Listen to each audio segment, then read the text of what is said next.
Rangers 3, Mariners 2, and George Kirby, for the second time in his career, has thrown a complete game, and both of them somehow have been losses. And the Mariners have lost 4 straight games by 1 run.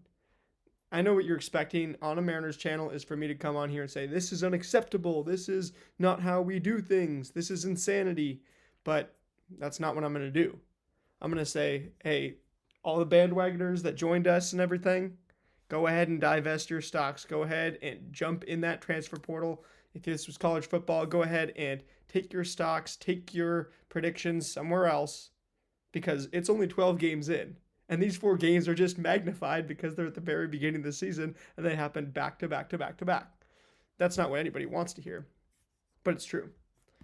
George Kirby just threw a complete game, and that's the biggest thing to appreciate. He actually only had 8 swing and miss, 8 swing and strikes on 90 pitches in this one, so didn't even get the swing and miss. That's the reason I thought George Kirby was going to win the Cy Young this year.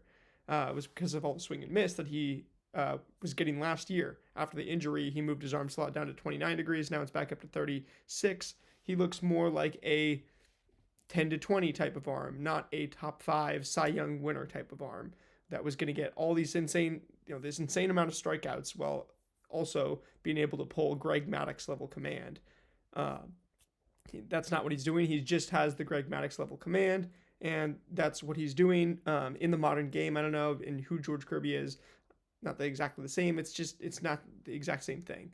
So anyway, Mariners lose 3-2. Get out hit on expected batting average. Feel like a broken record saying that, but they actually out hit the Rangers 8-6. So leave some guys stranded. Again, baseball is a game where the stats are going to normalize and the records are going to normalize. And this was one of those games. All 4 of the last bunch of games have felt like games that you could have won. They felt that's the middle third of games, not the games you were guaranteed to lose or you were guaranteed to win, but the ones that you could have won, that could have gone either way. But Saturday, right, is Joe Adele having the greatest defensive performance in the history of the sport with 3 robbed homers. You were never going to win that game with him doing that. There was not other, you can't get mad about the other opportunities. Sunday, that's absolutely a game that it felt like you could have won, but it is what it is, right? You battled and you ended up coming short. Like, that's what's going to happen in baseball. No matter what, the Dodgers are going to lose 50 games this year. Could pretty much guarantee you that. The Monday, right, yesterday, it is what it is. Tuesday, now to yesterday, but today's video, it is what it is.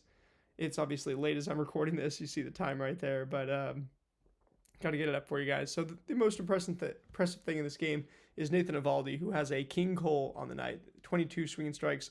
Fairly certain that's the most in Major League Baseball on the night. Anybody who does that gets a, kind of the King Cole moniker on Pitcher List. Shout out to Pitcher List. That's like who gets the most swinging strikes in a given day in Major League Baseball. 22 is absolutely dominant, and that says that the Mariners lineup is swinging and missing too much. Also, I will apologize. I totally jinxed things saying that. Okay, Nathan Eovaldi, this is a guy who had 2 pretty bad starts to start the year. He's a guy who I think, is a really, really good pitcher, always been really talented, been kind of living up to that promise for about a decade now, if not more. This is the time to get after him. He's going to be trying to challenge you, but you tried to get after him and it just did not work. And he actually went with last year's textbook kind of playbook against the Mariners. So that's just a little bit of a sign for, okay, this is something, to worry about right now. We need to do better against this, but it is what it is. Also, only 4 pitchers in the game total. You'll almost never see such few pitchers in a game total. So moving on to the box score, you see some of this stuff. The Mariners a higher hard hit rate in this game. Kirby actually got kind of lit up this ballpark. Every ball looks like it's getting lit up by these hitters and just by the TV angle of the camera. But anyway, 13 hard hits on 90 pitches. Bro had more hard hits than he had swinging strikes and still threw a complete game, 8 innings, shutout. 4 strikeouts, no walks. That is George Kirby-esque.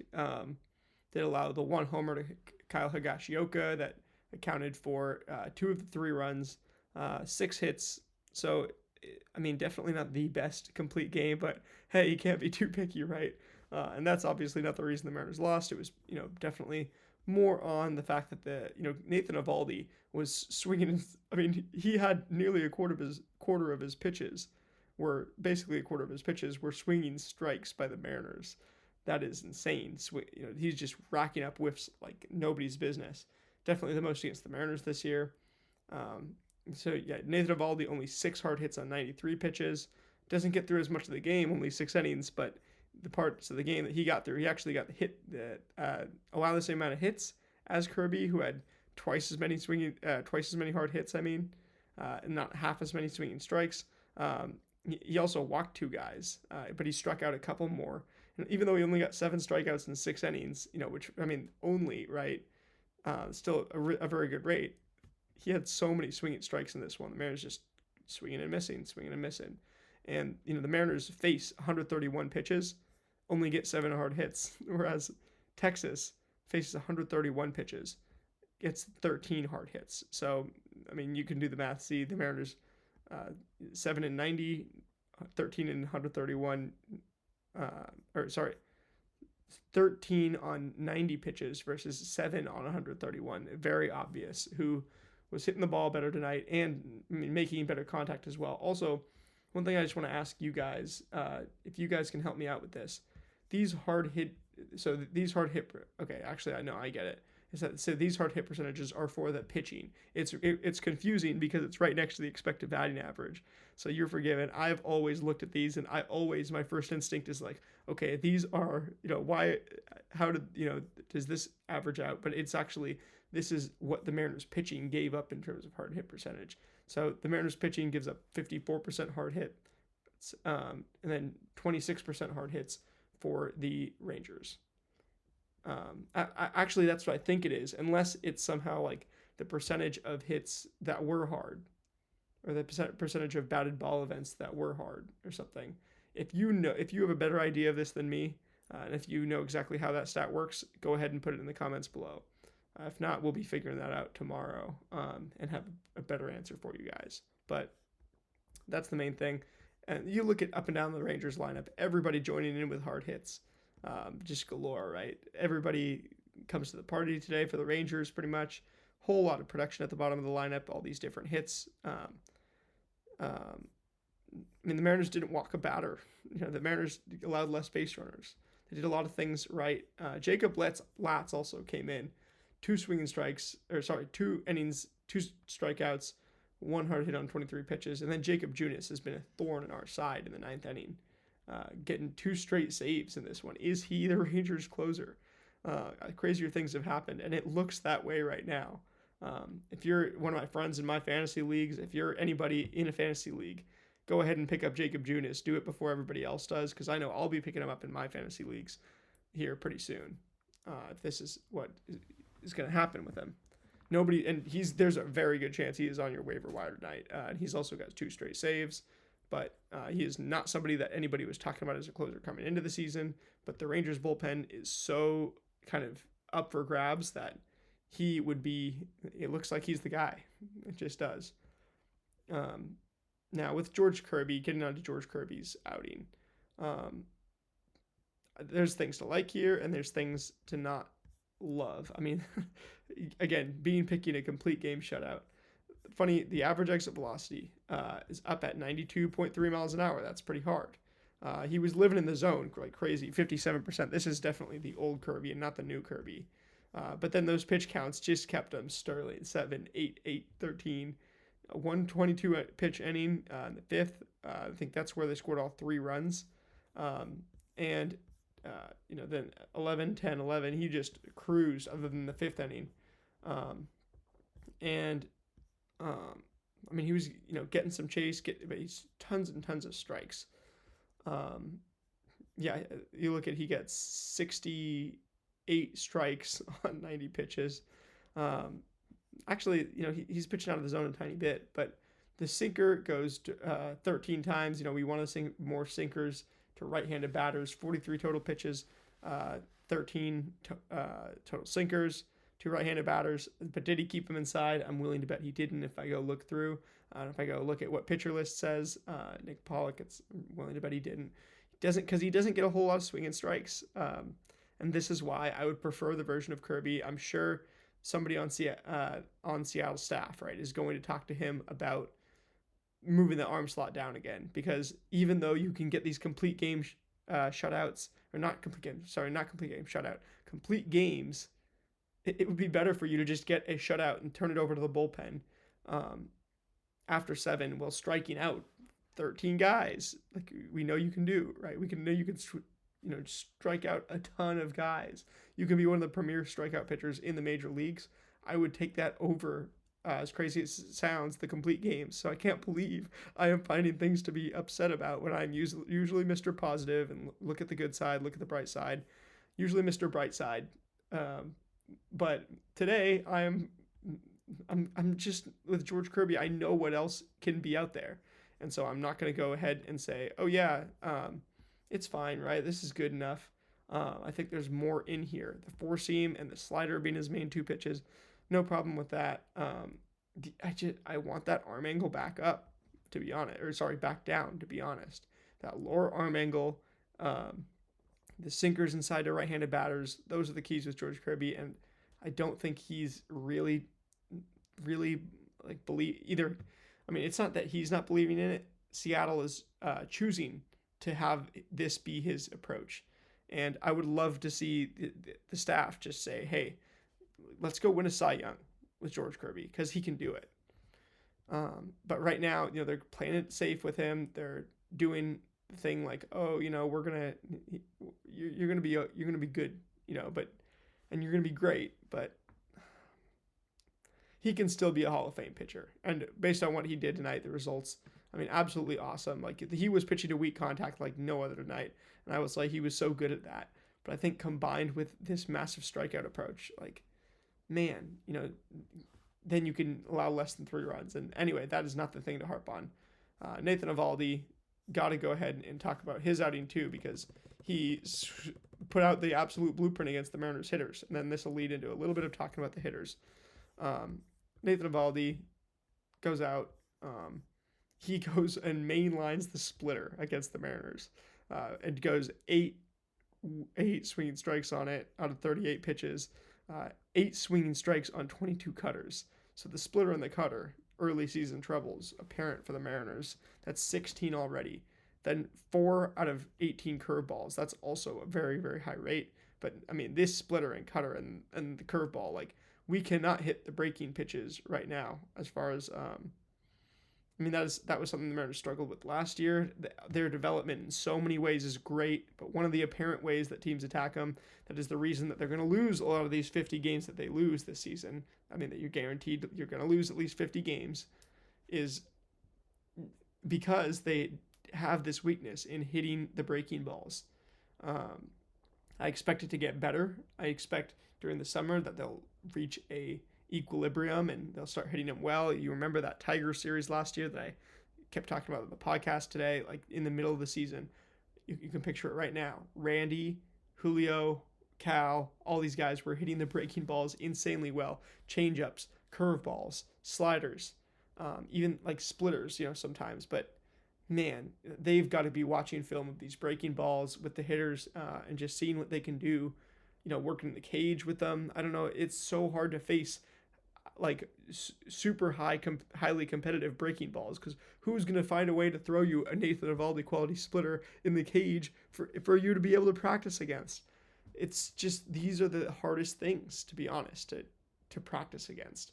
And that is, if I had to say there's a weakness, that would be it. Shout out to Brendan Donovan on the first pitch leadoff homer. And my guy Don Dish is on the podcast today. So I predicted him to hit a homer. First pitch, it comes true. Absolutely insane. So that's awesome. But unfortunately, you go through this lineup. Brendan Donovan 2 for 4 with a homer and a walk. Doesn't get out of his first 3 times at the plate. So that's awesome, right? Cal Raleigh 1 for 4. Julio 1 for 4. These guys checking in with hits. And Julio 3 hard hits in this one, so there's some good signs. But we might even have to go and look at some of these hitter reports. In fact, I've got to go and take some of them because now Brendan Donovan faced three. He faced splitters. He faced a whole lot of splitters. Julio faced a splitter a ton, and he actually did mash it. He had 2 of his hard hits on 8 splitters that he faced. But it's clear that the game plan was to throw Julio the splitter. That's half the pitches he faced tonight. And I'm willing to go look back and bet that if it was like Nathan Eovaldi when he was doing it, it was probably like 60, 70, 80% splitters. Cal Raleigh, he faces a whole lot of cutters. He actually only faces 8 pitches tonight. So last night, after he has the 12 pitch at bat in the first inning, which he homers off his first of the year, he comes out and only sees 8 pitches on the night. Ends up with 4 at bats, does get a hit and an RBI, but 8 pitches on the night. So then who is soaking up the pitches? Brendan Donovan 13, Julio 16, facing splitter, slider, only 2 four seams, 2 sinkers on the day. I would like Julio to foul off some pitches and force them to throw him some more of these fastballs. But then when he tries to foul off pitches, he expands his strike zone and it gets messy for Julio that way. That's the tricky thing about a sport like baseball. You can't just have your Justin Jefferson type athlete catch routes all day. There's just a skill, like a genuine skill that you can use against him. And Julio, it's so easy for these pitchers to be able to use his, we're going to throw the breaking ball to you and dare you to hit it, and it's tough for you to hit it. And then we're going to throw, these fastballs inside to you, and then we're going to get you to expand the zone on 2 strike counts. And then once you're 2 strikes behind, you're trying to foul off pitches, we throw you something that looks like it's coming into the zone and gets away from comes away from the zone at the last second, and you're expanding the strike zone on Julio. That is just so hard for him as an athlete to get to. So that is the big thing with Julio it is tough when you're that lanky. You look at what O'Neal Cruz and Ellie De La Cruz and all these big, tall hitters have had these strikeout issues. And that's why Aaron Judge is like 250 pounds, 265 pounds, because he has to have this, just the insane muscle to stop the bat that's going so fast, to be able to hit those pitches. And that's why, really, that's one, but 2, that's why he's the best hitter of all time, is because he is this insane size and he's able to catch up to these pitches, and he's able to see these pitches and recognize them and then hit the ones, recognize them and hit them.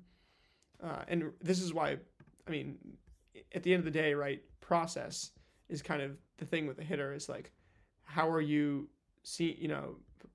what do you do, what pitches are being thrown to you, but then it's really from the hitter standpoint, it's like, what is your swing decisions and your plate discipline, and then what is your, what pitches are you kind of swinging at, and that's the first part. The second part would be how much do you make contact, and the third part would be how hard do you hit the ball. And you almost can simplify hitting down to those 3 things.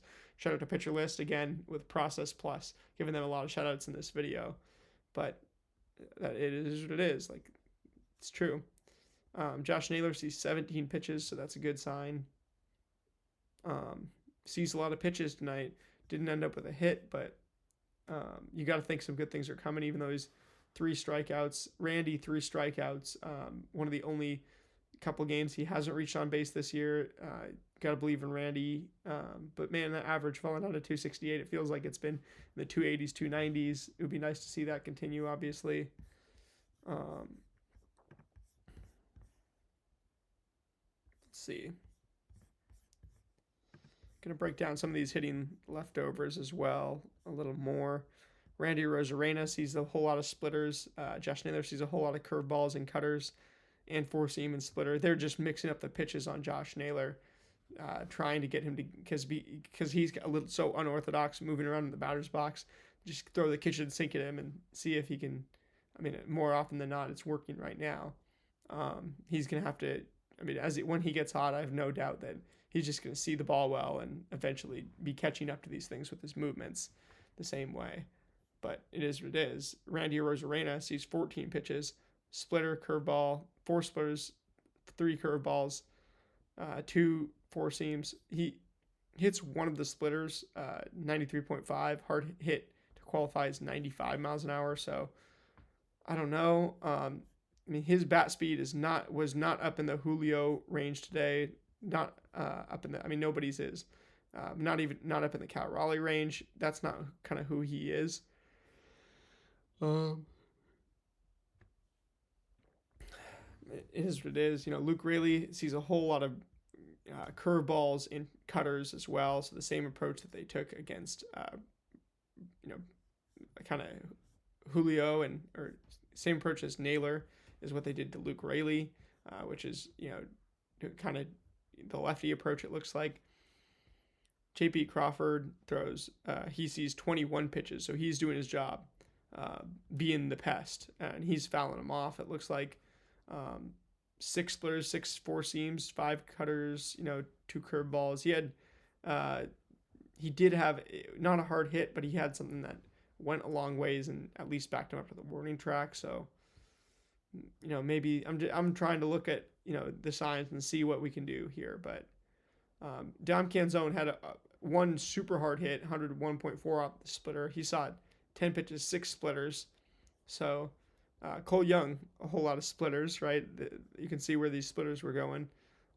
But they mixed it up through the kitchen sink at Cole Young as well. And for a rookie, that's tough. So at the end of the day, a lot of these hitting reports just really tough going. I should have put them up and showed you guys, but I'm going to be doing that tomorrow. Hopefully tomorrow we get to talk about a win. It'll be a whole lot more fun. But hey, I do want to say, it's magnified right now. It's just magnified because it's a third of the season so far has been 1-run losses back to back to back to back. And that's where we're at right this second. But relish where we're at right now. All the bandwagoners can go ahead and jump off, right, of this team. I mean, if you were to tell me that we're going to have 4 games like that, I'm be like, okay, if we get them back to back to back to back too, hopefully they start to see the pattern and are able to go back and defeat it. It's 1-0 tomorrow. It's 1-0 every pitch. It's 1-0 any pitch. And that's really the thing is tomorrow it's not 1-0 every pitch. You can have Mackenzie Gore, throw you some sliders that you're going to swing and miss at. You're going to have them throw some 4-seam fastballs by you. That's what he does. But at the same time, 1-0 any pitch. Any pitch can be your pitch. If you get that pitch to hit, clobber it, especially the top of the lineup guys. And these bottom of the lineup guys, just go ahead and foul off a whole lot of pitches. I'd like to see J.P. Crawford be fouling off a whole lot of pitches. Dom Canzone in the 8 spot. He did get some hard hits, but the lefty here. I'm not sure if I love that. I might have. Either way, you were gonna have lefty. You got you got such a high percentage of lefty bats in this lineup, regardless. You only got 2. There's no excuse. You play 9 innings. You had a chance. You didn't get it done. You go back tomorrow. The team. The good thing is I don't think the team feels this. The frustration of the fans. I mean, they do to an extent for sure. Being 4-8 is no fun. Having won half as many games as you've lost, won a third of your games so far. There's no way that feels good. But it's also like, oh, we know what we can do. We're 4 games under 500. It's the very beginning of the year. I remember last year I'm pretty sure the team went 3-9, or it was at least 3-6. 2-6. I mean, there was a time last year at the beginning of the year where they won a couple games under 500. Once they got above, I don't think they gave it back all year. They were right around 500. And once this team really got going near the All-Star break, though, it was a foot on the gas. We're winning the AL West. We were hunting, late in the season. And I do think that this adversity right now builds you for later in the season. These guys are barely going to get one off day, before they have to get back at it every single time, till the end of the season. And there's a little All-Star break in there. But it's you've playing every day in this sport. The good signs are still there. Cole Young checks in with a hit, obviously, and scores a run. The lone small ball run of the day. So, I mean, there's a lot of good signs. George Kirby doing what he did. The pitching is still phenomenal. The lineup looks good. Nathan Eovaldi was just so due for a good start. And the more worrying thing is that the playbook against the Mariners last year was executed tonight, and it makes for a fun, really not a fun watch for Mariners fans, but it makes for hopefully some lessons to be learned. I mean, they spent the whole offseason, I'm sure, figuring out how to attack these, these weaknesses that they had, attack their own weaknesses. And I mean, Trey Savage, Kevin Gausman, and the Blue Jays did so well against the Mariners with these splitters in the wild card, in the ALCS, right? Wild card. There's ALDS and the ALCS, but in the ALCS, the Blue Jays did with Gausman, with Savage, and then with I'm pretty sure like Hoffman, some of those relievers throwing some nasty weird splitters too, a lot of over the top stuff. These splitters are a really tough pitch for the Mariners. They were one of the worst teams at hitting splitters last year. They're not one of the better teams at hitting splitters right now. Can they be one of the best? Can they be one of the best teams at hitting splitters in, I don't know, in the future? I'm hoping so. Honestly, I'm not even hoping they can be best. I'm hoping they can be in the top half, hitting splitters. It's going to both sides of the plate. If I'm the Mariners, right, the way that it was yesterday, or last series, it was don't throw, something about don't hit the ball to Joe Adell. This series, it's going to be something about splitters. I'm not sure exactly what it is. It's 3 a.m., so I'm going to go ahead and sign off, get this thing up for any of you guys that are still awake, and any of you guys that are waking up, have this with your coffee in a couple hours. I will be back again tomorrow, hopefully get the YouTube Shorts working back again for you guys. Either way, I'm going to find a way to go 1-0 and get you guys the pregame as soon as that lineup comes out. And I know it's going to be in 5 hours, but I don't care. I'm going to be up. I'm going to be drinking my coffee. I'm going to make it happen. So, as long as you go 1-0 every pitch, stay stoic, and give all glory to God, you can't lose. I'll see you guys in the morning for the rubber match. Not the rubber match because we don't have a chance to win this series, but let's go steal one in Texas. Go Ams.